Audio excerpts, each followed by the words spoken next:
Bonjour, ici Caroline Gravel d'SOS Professionnel. Aujourd'hui, en toute humanité, on accueille Marianne Dufour, art thérapeute depuis plus de 20 ans. Elle vient nous parler de sa pratique humaniste au sein des institutions.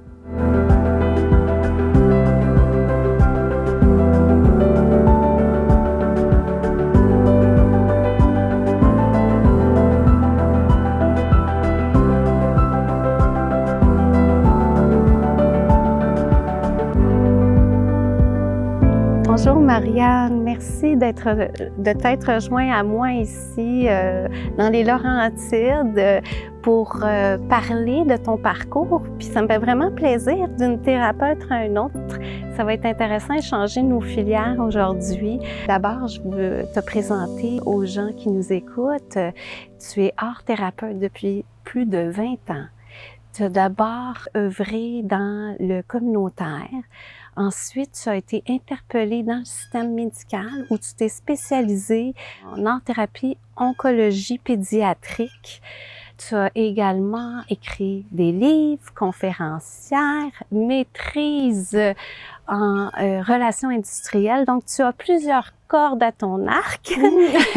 Alors, j'aimerais que tu nous dises qu'est-ce qui t'a interpellé d'abord vers l'art-thérapie, puis ensuite vers la communauté. Merci pour la question. Je m'intéressais à la psychologie, puis plus largement, en fait, à c'est quoi un humain, hein, c'est quoi la conscience, c'est quoi l'expérience de vivre une vie d'humain sous toutes sortes de lunettes. Là. Fait que tu verras ma bibliothèque, c'est très éclaté, ça aussi. Mais ce qui m'intéressait spécifiquement à l'art-thérapie, puis pourquoi je l'ai choisi plutôt que la psychologie, c'est parce que de créer, puis de traduire sa vision du monde, puis de se situer dans le cosmos à travers les images, à travers une articulation comme ça qui vient de l'intérieur en images, c'est un acte ancestral. Hein? C'est vraiment un élan naturel des humains. Puis, je faisais confiance à ça, dans la sagesse de ça, dans un pilier de la santé qui est beaucoup plus vieux que notre notion de c'est quoi de la psychothérapie. La psychothérapie, c'est quand même ancré dans une vision occidentale là, de c'est quoi aider les gens à revenir en équilibre, tandis qu'il y a des pratiques ancestrales, universelles, qui nous ramènent vers c'est quoi être un humain puis être en équilibre. Fait que ça j'ai vraiment un parti pris pour les pratiques naturalistes et ancestrales comme fondement de la santé. Puis Ça nous ramène à la source de qui on est. Oui, c'est ça, parce que je pense qu'on a tout ce qu'il faut pour trouver notre chemin et être en équilibre si on est capable de se reconnecter à l'intérieur avec nos ressources, avec notre intelligence, avec les ressources externes, aux alentours. Fait que c'est toute une question de connectivité. Mais que tout est là, tu sais. Donc, est-ce que tu fais un parallèle, justement, de l'art-thérapie vers la communauté, du fait qu'il y a quelque chose de naturel qui nous ramène vraiment à notre humanitude, comme tu décrivais? Bien, ce qui me vient tout de suite quand tu dis ça, c'est le mot connectivité, puis l'image que l'art-thérapie permet à la fois d'aller en verticalité à l'intérieur, hein, vraiment en profondeur, mais en même temps de l'exprimer aussi au regard des autres, de pouvoir le communiquer. Fait que cette horizontalité-là dans les liens. Hein. C'est ça qui m'a attirée au communautaire aussi, c'est cette horizontalité-là dans les liens, dans cette compréhension qu'on est en échange et en croissance mutuelle, même si dans les rôles, on peut avoir des rôles différents. Certaines personnes sont en moment de déséquilibre puis s'appuient sur d'autres personnes qui sont momentanément en équilibre, mais on est fait de la même chose. Puis c'est mutuellement bénéfique pour les deux. T'sais. L'équilibre est soutenu pour les deux là-dedans. C'est moins stigmatisant comme des fois ce qu'on peut voir dans les institutions où les gens justement peuvent se sentir diminués de consulter parce que ils disent, ah, c'est moi l'aider, toi t'es l'aidante. Alors que l'expert puis le bénéficiaire. C'est ça. Alors que ce que j'entends, c'est que dans la communauté, il y a plus cette égalité-là où chacun amène à profit ses forces pour le bien-être commun. Bien, j'ai peut-être une vision un peu romantique de la chose où je grossis les choses, là, mais de façon générale, moi, j'ai eu l'impression de sentir quand même cette différence-là de culture profonde entre une institution puis un organisme communautaire. Puis je trouve que de façon générale, dans notre société, on fait l'inverse aussi. Si on encourage les gens à avoir un rapport à soi qui est assez surface, assez horizontal. Toute notre pop culture est assez surface, puis avec une verticalité dans les liens ou des pouvoirs sûrs ou des dominations, des hiérarchies, tandis que c'est vraiment le contraire qui nous amène vers plus de joie puis plus de santé. Fait que c'est un peu le fondement de ma vision de tout, là, cette recherche-là, comme ça, puis comme ça. Oui, la vie t'a amené à aller travailler dans le système médical, à l'hôpital Sainte-Justine, où tu t'es spécialisée hors thérapie oncopédiatrique. Est-ce que tu veux parler un peu de cette expérience? Avec joie. En fait, je serais jamais allée si on n'était pas venu me chercher parce que j'avais pas du tout d'attirance. Mais c'est une femme en particulier que j'ai le goût de nommer parce qu'elle a donné beaucoup, elle a contribué beaucoup. C'est une psychologue qui s'appelle Suzanne Douinard, qui est maintenant à la retraite. Puis c'est son honnêteté, quand elle m'a rencontrée, d'écrire justement les failles du système, puis les problèmes, puis les côtés souffrants de travailler là aussi, qui m'a dit que je peux vivre et survivre dans une place comme ça parce qu'il y a cette honnêteté-là de cette femme-là, puis il y en a d'autres aussi, mais il y avait une vérité. Mais c'est vraiment parce qu'elle m'a accueillie dans une vérité, puis elle m'a pas vendu là, l'institution, la place ou la job, là. Elle m'a vraiment approché d'une place d'intégrité, de vérité, en incluant là, une critique, un regard critique sur la place qui m'a permis de dire oui, je peux venir ici.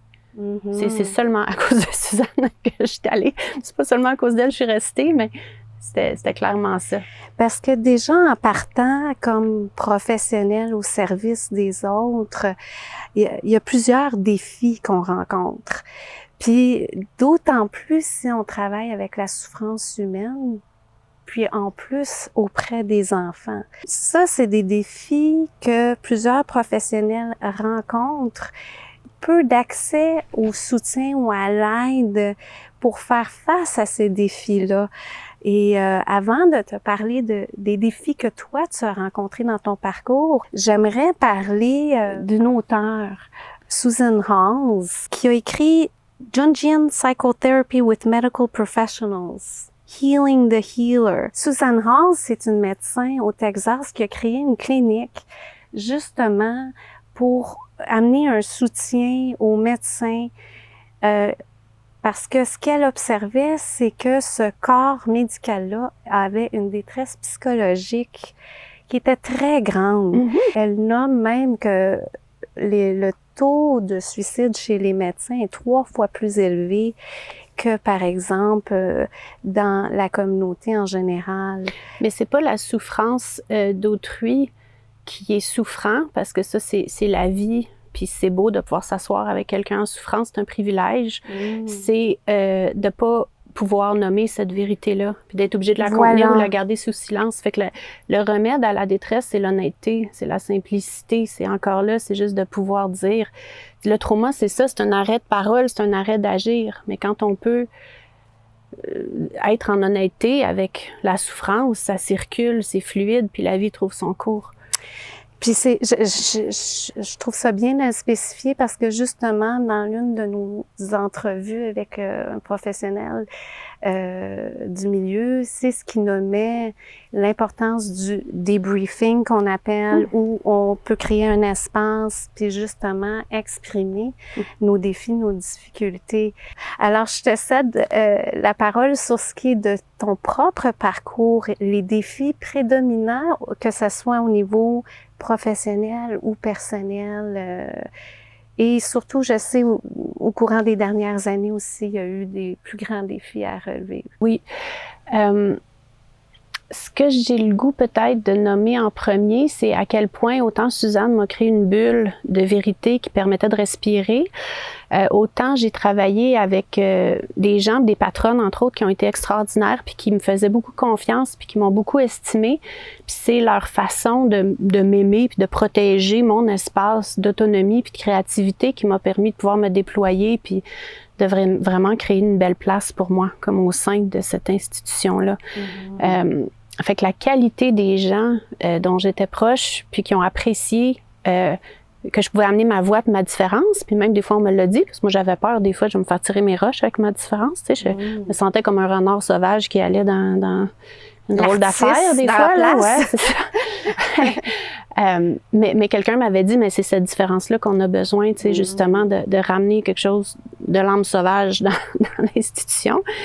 Mais ceci étant dit, j'ai découvert des gens, c'est ça, d'une énorme qualité, d'une dévotion, mais l'institution n'est pas la somme de ces individus. Bizarrement, c'est comme une autre bibite. Puis il y a quand même une culture organisationnelle, puis des conditions, des systèmes qui sont mis en place, qui sont étouffants pour les gens. Par exemple, on achète des programmes de gestion, on change le drapeau pendant 2-3 ans, on change l'organigramme, on parle de programmes d'humanisation des soins, mais les conditions qui sont mises en place ne permettent pas aux gens de juste donner leur humanisme naturel, normal, qui coulerait naturellement s'il y avait le temps, l'espace, l'autonomie, puis s'il n'y avait pas toutes sortes de la culture de l'homogénéité des procédures qui fait qu'on rend les gens remplaçables pour que le système tienne, mais ça fait que les gens peuvent pas donner le plus beau d'eux-mêmes. On en a peur de l'unicité puis de l'individualité, de la créativité des gens. On crée des systèmes où on veut pas que les gens soient trop créatifs, on veut qu'ils soient remplaçables.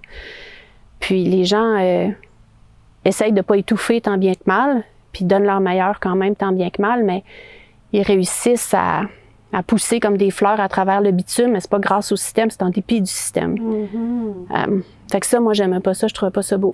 Donc, la dichotomie entre la théorie puis le pratique, je veux dire, il y a vraiment ces deux mondes à part où on promouvoit un programme qui est censé répondre à des besoins, mais dans les faits, sur le terrain, on voit pas les bienfaits nécessairement. Ben c'est comme un peu la drôle d'idée quand on dit on va amener l'humanisme, mais par des programmes puis des protocoles. Être humaniste, à la base, ça implique de l'espace puis de la liberté.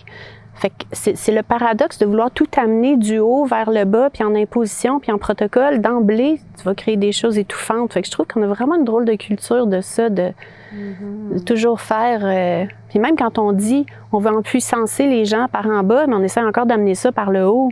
C'est comme, ben, faites juste de l'espace, puis ça va se faire tout seul. Arrêtez de gérer. Arrêtez de gérer tout le temps. Oui, puis je trouve ça bien que tu soulignes la vocation des gens qui œuvrent au sein du système. D'ailleurs, Susan Hawes le mentionne dans son livre, 75% des gens qui sont interpellés vers le service aux autres, c'est vraiment une sorte d'appel, un élan qui est très fort à l'intérieur d'eux. Donc, heureusement, on a des gens comme ça qui œuvrent dans le système. Mais je veux aller plus loin que la vocation de cœur. Je veux quand même parler de l'intelligence naturelle des gens. Les gens sont capables c'est ça, c'est même au-delà du cœur, c'est l'intelligence naturelle de la réponse qui est juste, la réponse qui est soutenante, ce qui va être aidant, l'intuition, toutes ces ressources-là profondes, que c'est comme si on connaissait mal comme way of knowing, hein, comme mode de savoir, puis qu'on y faisait pas confiance parce que ça peut pas être packagé, contrôlé, défini, géré encore là, tu sais. C'est une peur que si on gère pas, tout va aller au diable. On laisse pas la place à cette intelligence-là de participer. Si on porte un regard sur les enfants auxquels tu offrais tes soins, qu'est-ce que tu as remarqué au niveau de leur évolution avec les circonstances des dernières années et dans le cadre du système médical? Qu'est-ce que tu as fait? Je vais l'élargir un petit peu plus que juste les dernières années parce que je m'appuie aussi sur ce que les personnes seniors qui étaient là depuis longtemps ont remarqué. Bon, là aussi, j'ai peut-être un romantisme de l'humanisme des années 70, là, mais avant, si je grossis un peu, les enfants jouaient dans le corridor puis se promenaient, puis il y avait une espèce de liberté de bouger, liberté de se visiter, liberté de créer naturellement une communauté. C'est de l'espace encore, là. Puis il y a une culture hygiénique. Je ramène souvent le mot culture, mais c'est parce que, tu sais, il y a des prescriptions à ça, mais c'est ça, une culture hygiénique qui s'est développée, qui faisait qu'on demandait beaucoup aux gens de rester dans leur chambre, de moins permettre la santé naturelle qui va s'installer si on crée les conditions pour. Puis, évidemment, ça a été beaucoup amplifié par les décisions qui ont été faites en termes de gestion de la pandémie. Moi, je me serais attendue de la part de mon institution qu'il y ait une voix qui s'élève pour amener beaucoup plus de nuances que les 4 lignes du gouvernement là, sur qu'est-ce qu'il y a à faire puis qu'est-ce qu'il faut. Je me serais attendue de la part de nos institutions de savoir, d'amener justement les nuances, les balancements, les réflexions, la profondeur pour faire des décisions, puis surtout protéger les conditions pour l'épanouissement des enfants avec beaucoup plus de soins que ce qui a été fait. Fait que j'ai été vraiment très déçue de la réponse de mon institution. Puis, j'ai vu dans ma pratique des enfants, ça m'a brisé le cœur, qui créaient des images de jeux avec d'autres enfants, mais c'était des images d'une tristesse infinie, c'était des images de deuil, c'était plus des images de joie, parce que ça parlait de ce qu'ils avaient perdu, de plus pouvoir être avec autrui. Donc, ça parle fort parce qu'un enfant n'a pas une réflexion cognitive élaborée comme un adulte. L'enfant, c'est très dans le ressenti, puis on contrôle pas le subconscient. Fait que ce qui ressort en dessin, c'est leur vérité, leur réalité, c'est leur ressenti. Donc encore, on constate une espèce de paradoxe où il y a une promotion de la santé, puis en même temps, les besoins de ces enfants-là n'étaient plus rencontrés. Ben c'est ça, mais moi j'appelle plus ça de la santé là, quand on garde le corps juste assez vivant pour aller travailler là, puis tout ça, pour moi ça c'est pas de la santé. Puis je voyais des enfants qui perdaient le goût de vivre, je voyais des enfants qui étaient terrifiés d'être eux-mêmes des agents pathogènes. Tu sais, je trouvais ça vraiment inacceptable que ce soit la vie qu'on leur offre. C'est sûr que l'enfant n'est pas dans la logique, la même type de logique qu'un adulte, où je veux dire, la compréhension de ça est difficile, d'autant plus difficile pour un enfant de se dire « Ah ouais, je peux blesser mon grand-parent » parce que eux ils ont une pensée beaucoup plus concrète. Oui, puis littérale. Qui peut nuancer. Ben c'est ça. Puis pour eux, quand tu dis tu pourrais contaminer ton grand-parent, je veux dire, le niveau d'horreur puis de peur que ça crée, c'est d'un autre ordre, là, comparé à ce qu'un adulte, en fait, on espère, mais pour un enfant, le niveau de terreur puis de stress, de peur que ça créait, c'était incommensurable, là. Puis je contrasterais pas complètement non plus dire bon l'enfant peut comprendre, pas comprendre, parce que je trouve dans les adultes il y avait beaucoup de compréhension différente de ce qui se passait, mais on a quand même entendu une voix unique. Fait, je veux quand même dire que toutes sortes d'adultes qui comprenaient les choses différemment là aussi, puis qui auraient réfléchi puis nommé les choses différemment, mais il n'y a pas eu de place pour l'intérêt d'avoir cette profondeur là, puis cette curiosité là, puis cette inclusivité là pour qu'on ait une réflexion enrichie collectivement. Dans le contexte d'une quelque chose qui a été nommé d'urgent, hein, il n'y avait pas l'espace, le temps, c'était une action qui a été directe tout de suite. Et donc, les gens ont pas eu le temps de se revirer pour approfondir peut-être. Ben, au début, peut-être pas, mais on a quand même eu 2 ans, je trouve qu'on avait le temps. Tu sais? Oui. Fait que le premier 6 mois, je suis d'accord, mais après ça, on avait le temps en masse de réfléchir, mais c'est pas ça, c'est pas comme ça que ça s'est passé. On a plus tenu le bateau serré. Mais moi, j'aurais aimé je suis une fille de profondeur, de nuances, j'aurais aimé qu'on se permette de se faire confiance les uns les autres, de travailler à inclure tous les points de vue pour que les 8 aveugles autour de l'éléphant arrivent à une saisie qui avait peut-être plus de finesse. Oui, puis on revient à la notion de debriefing que j'ai souvent nommé dans le contexte de mes services auprès d'SOS professionnels ou même dans ma pratique. Même avant la crise aussi, c'est quelque chose qui manquait parce que j'ai également travaillé dans le système pendant 20 ans et comme infirmière. Et puis, c'était dans les réflexions, mais dans les faits, c'était pas pratiqué. Et donc, ça manquait déjà. Déjà, comme art thérapeute, il y a un accès à cette intériorité-là, à cette réflexion-là, où il y a une utilisation du symbolisme, de l'archétype, des émotions, pour offrir une autre perspective qui aide peut-être à aborder les défis quand ils surviennent. Donc, moi, je sais que tu as plusieurs outils dans ta mallette. Si tu veux bien élaborer sur les ressources que toi, tu as utilisées pour faire face à ces défis-là, parce que, comme tu me disais, c'est crève-cœur quand on voit la souffrance d'un enfant dans son dessin, quand il y a la notion de deuil et tout ça. Toi, comment tu as navigué à travers ça? Comment tu as pu passer à travers ça? Ouais, je sais pas si je le mets là, mais en fait, j'ai quitté le système à ce moment-là parce que j'étais trop en décalage avec comment les choses étaient portées. Puis il y a quelque chose dans mon lien de confiance puis d'engagement avec mon institution qui, pour moi, j'étais plus capable de tenir. Fait que je suis partie en bureau privé.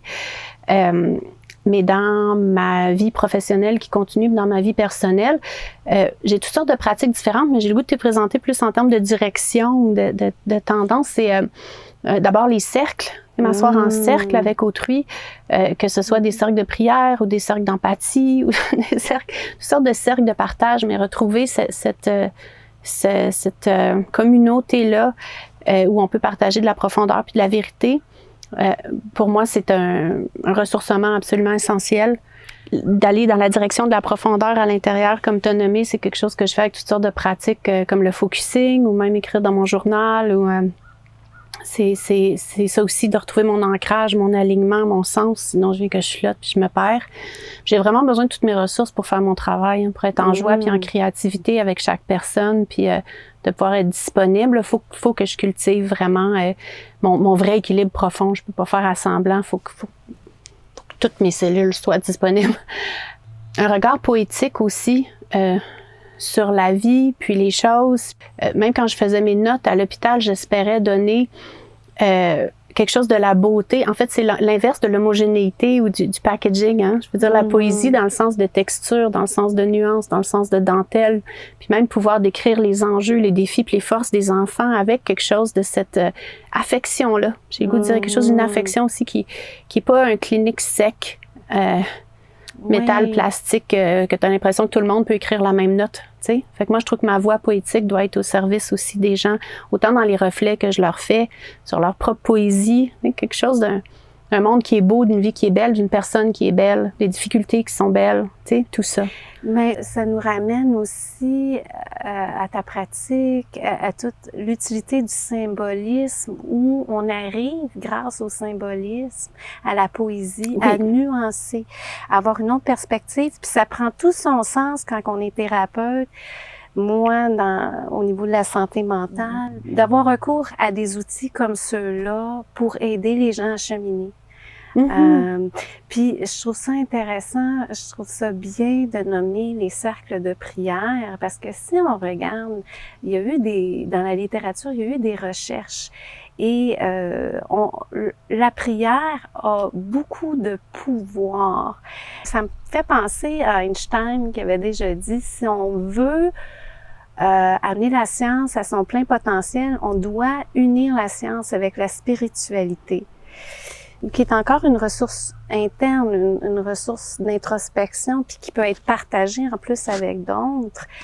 On se trouve à vraiment co-créer avec d'autres, avec la prière. Fait que ça peut être très puissant. Ça a été démontré que dans certains endroits où c'était pratiqué, il y avait une diminution de la violence, il y avait une diminution de la tension.